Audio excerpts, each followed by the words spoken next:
Hi guys, ito nga pala yung sunset dito sa may Sibalom Esplanade. And kita nyo naman yung Sibalom Bridge or otherwise known as Solong Bridge ay may ilaw. And then sa likod nito mayroong sunset. Kitang kita nyo naman yung ganda ng golden hour dito sa Sibalom Esplanade that stretches from Pangpang dadaan sa Bari District 3 papunta sa District 4. Ayan yung maaari nyo makita dito kapag gumala kayo dito.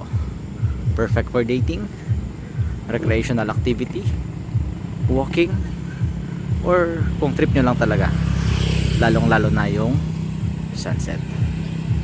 So that's it. Bye bye, punta rin kayo dito.